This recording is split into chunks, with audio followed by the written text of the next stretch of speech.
Hey guys, and welcome back. So today we're going to slow this down a little bit, and we're going to only talk about a couple of slides here, and then we're going to give you a little activity to work on. This is where we left off, this concept of the defendant's rights and the vagueness in the terms that are used in the United States Constitution, specifically in the Bill of Rights. So last thing we kind of started to just hint about was this concept of probable cause and search and seizures and everything like that. And this is normally where I would invite Officer Dissonant to talk about this because he's the expert. He spends a great deal of time learning about and training about all of the latest court cases that involve search and seizure. Because the last thing a police officer wants to do is go through the whole entire process of arresting somebody and searching up their person or the property, and then having that search thrown out and all of the evidence connected to that search thrown out because of a technicality, because they didn't follow the new procedures, or because they made a mistake somewhere along the lines, right? So here's what we basically are going to be talking about. Probable cause. When a police basically search, and it gets a lot more complicated than this, and this is where it can be very difficult for students because they want to have a bunch of like what-if scenarios.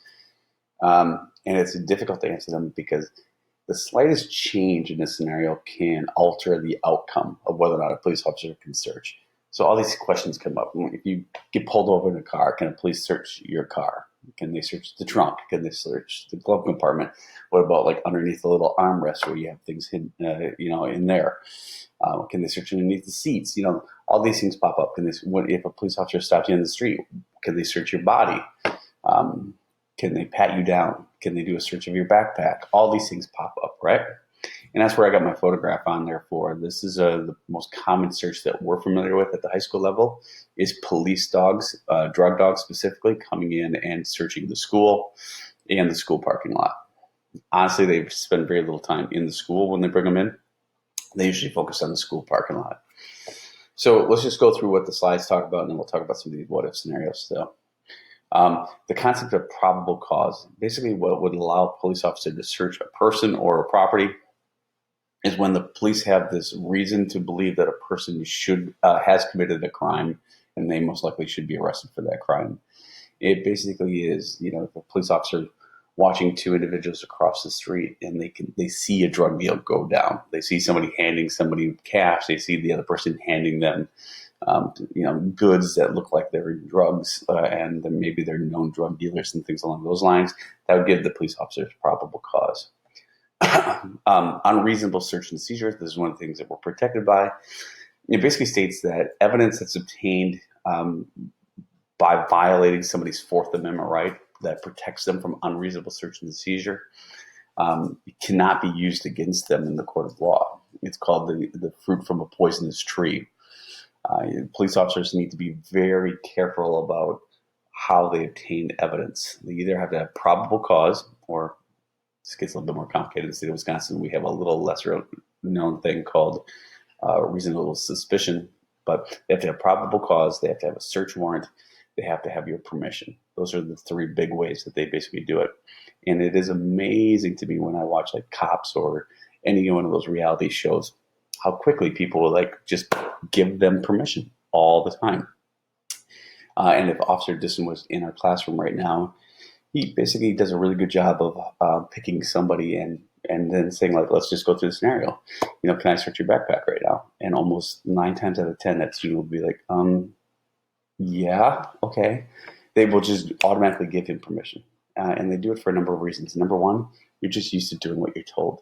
You're used to, you have an authority figure. You have a police officer. You're supposed to listen to cops, right? And you basically, when they ask you if they can search your car, search your backpack, search your persons, it's really hard to say no.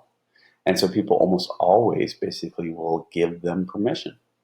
No matter what, even if they know there's something in that backpack that officer is going to find. That basically, when you basically give them permission, you are saying, I don't care about my Fourth Amendment rights. I'm waiving my Fourth Amendment rights. Go ahead and search. Now, there's something called the exclusionary rule, and we'll talk a little bit more about this on this next slide. But basically, exclusionary rule is like we talked about, any evidence that's obtained unconstitutionally. So if the police don't have probable cause, they don't have your permission, they don't have a search warrant, and yet they search your house, apartment, car, person, whatever it might be, and they find damning evidence against you, it's not allowed to be used in your trial. At least it's not supposed to be. It's exclusion. It's called the exclusionary rule. That's that fruit of the poisonous tree type of thing. And we'll explain that a little bit more as we go through this one here. The story of Mapp versus Ohio. It's not one of our Supreme Court cases, but it's a pretty compelling case. It's back in the 1960s. It involved a woman named, I think her name's Dottie Mapp. She basically was involved in gambling and racketeering and running numbers and that type of stuff. And the police came to her apartment to look for an individual. They were looking for an individual who they wanted for questioning. The guy they wanted to question was actually, they believed he was involved in the bombing of the home of boxing promoter Don King. So it's a crazy story, right? So they knock on her door. They basically ask if they can come in and search her house looking for this guy, search her apartment looking for this guy. She calls her lawyer up, and her lawyer tells her, no, tell them no. If they don't have a search warrant, tell them no. So she basically says, do you have a search warrant? They say no. She says, no, you can't search my apartment. And they basically are not allowed to enter into her apartment. So 3 cops showed up at her door at that point. So 2 cops basically leave. 1 cop stays watch right outside of her door, basically across the street, making sure that nobody's leaving her place and stuff like that. And then a couple hours goes by, and now all of a sudden it's a flood of cops who basically come knocking on her door. And when she opens up her door, they basically wave a piece of paper and say, "This is our search warrant. We have a right to come in here and search your premise." She grabs the piece of paper and then shoves it down in front of her dress to try to keep the cops from getting it. The police basically wrestle her to the ground and take the paper back from her.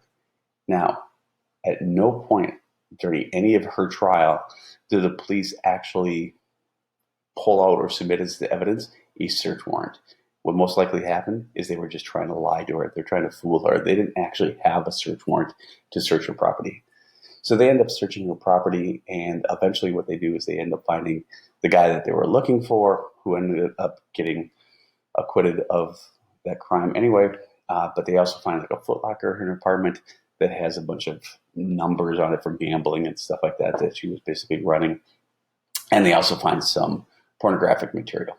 So she ends up getting arrested, and eventually she gets found not guilty of the numbers things, but eventually she gets found guilty of owning pornographic material. And she gets sentenced to a crazy, I want to say 7 years or something along those lines. She appeals, basically saying the police had no right to search her apartment. They didn't have a search warrant. They didn't have her permission. They didn't have probable cause. They had no right to be in her apartment. And eventually it goes all the way up to the United States Supreme Court. And the Supreme Court agrees with her 6-3. And her conviction is thrown out because the Supreme Court says that anything obtained by the police officers after they made that illegal search, it's inadmissible. If they would have found 3 heads in a gym bag in her closet during that search, they wouldn't be able to use it against her in a court of law, that kind of thing. So her conviction gets overturned, right? Now, one of the big things that we kind of been talking about, and your book does too, because it was written, 7 years after September 11th happened. Shortly after September 11th attacks in 2001, the United States government passed what's called the U.S. Patriot Act. It's a big, long acronym, and it's almost impossible to read.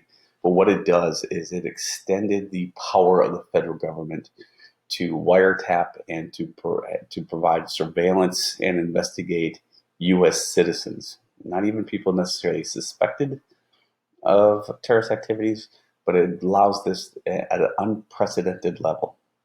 For example, the United States government keeps track of every single phone call made in the United States, including every phone call you've ever made. And it keeps a big database of all of these things. And they're able to do that with the Patriot Act. Okay? And they can do that oftentimes without receiving a search warrant by a federal judge. It's very controversial. It's also very complex. And it needs to be renewed every couple of years, and they never have an issue doing it because it's the idea of we have to do it for our own safety, to protect ourselves against the terrorists. All right. Tomorrow we'll take a look at self-incrimination, which people do left and right. It's incredible. But what I have for you now is this activity. We're going to have you do what's called, I call it the defense rest. I gave you 4 different news stories, and you have to pick 2 of them, and then you have to read through each one, give me a short summary of each one, identify which constitutional rights are involved in that case, which amendments are attached to those constitutional rights, and then just discuss how, if you were the person's defense attorney, how would you advise your client on what they should do? So we have story number 1, a drug dealer who literally invited the police officer into his home to look at his pot growing operation that he had in his basement. Story 2 is about police officers who basically are investigating the murder of an individual who they believe was a drug-related murder, and they actually take his phone, which is locked, and they take it to the morgue and try to open his phone using the corpse's fingerprints. Gross. Story 3, 2 teenagers from a Wisconsin school who basically get suspended from school for wearing a t-shirt that promotes gun advocacy. And story 4, a stop and frisk situation where perhaps the police officer went a little too far with the frisk part. So pick 2 of those 4, write on them, and then fill out the information that we talked about. Okay? If you have any questions, let me know. All right, be safe. Wash your hands.